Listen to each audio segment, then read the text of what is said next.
Imaginez, vous êtes à Séoul, il est midi. Vous avez faim, vous entrez dans un restaurant. Vous demandez une table pour une personne. Le serveur vous regarde, pas avec hostilité, mais avec un léger gêne. Il cherche une table discrète, dans un coin, loin de la salle principale. En France, manger seul, c'est normal. C'est même agréable parfois. Un bon livre, un café, la paix. En Corée, jusqu'à récemment, manger seul, c'était presque un aveu de problème social. Comme si quelque chose n'allait pas dans votre vie. Aujourd'hui, on parle de 혼자, qui veut dire seul, et de comment la Corée a complètement changé son rapport à la solitude. En Corée, la vie est profondément collective. Vous vous en souvenez depuis les vidéos sur l'âge, le hoching, le nunchi. Tout fonctionne en groupe, en hiérarchie, en communauté. Manger ensemble, c'est fondamental dans la culture coréenne. Ce n'est pas juste un repas, c'est un moment de lien social, de partage, de soins mutuels. Vous vous souvenez de Pap Moroso? Tu as mangé? Cette façon de dire « je pense à toi », la nourriture en Corée n'est jamais juste de la nourriture. Pour manger seul, c'était l'absence de tout ça. Pas de groupe, pas de lien, pas de partage. Ça signalait que vous n'aviez personne, que quelque chose clochait dans votre vie sociale.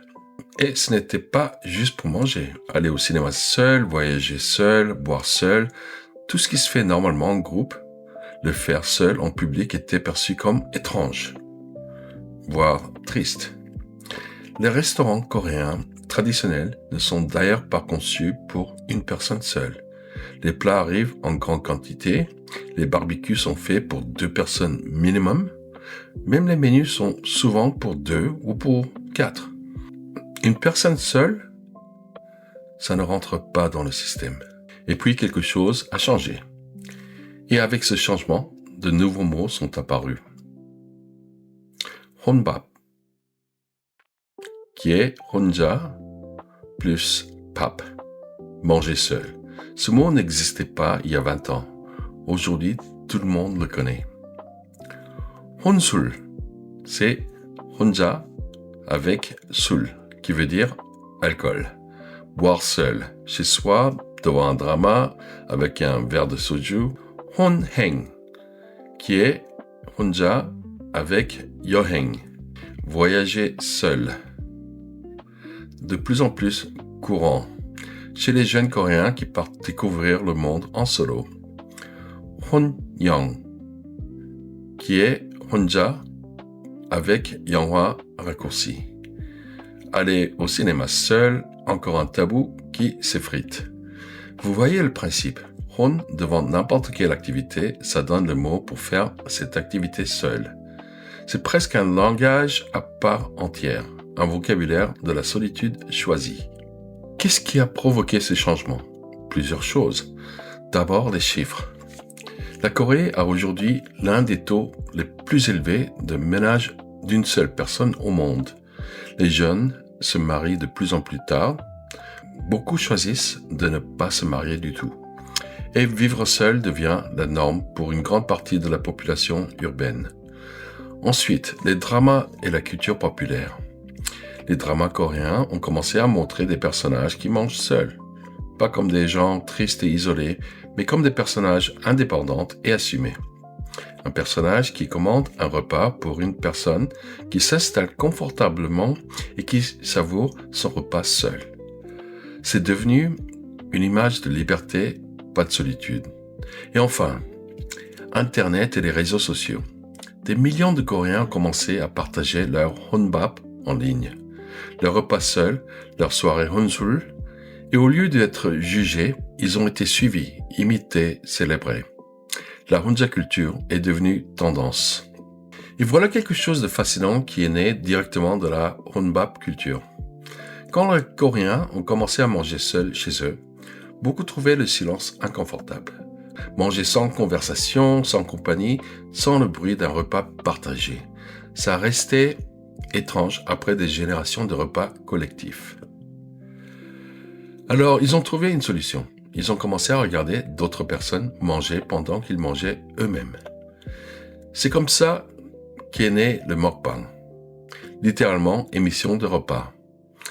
Des créateurs coréens se filmaient en train de manger, en grande quantité, avec des sons amplifiés, les croustillants, le slurp, le craquant, et des millions de Coréens regardaient ça pendant leur propre repas solitaire.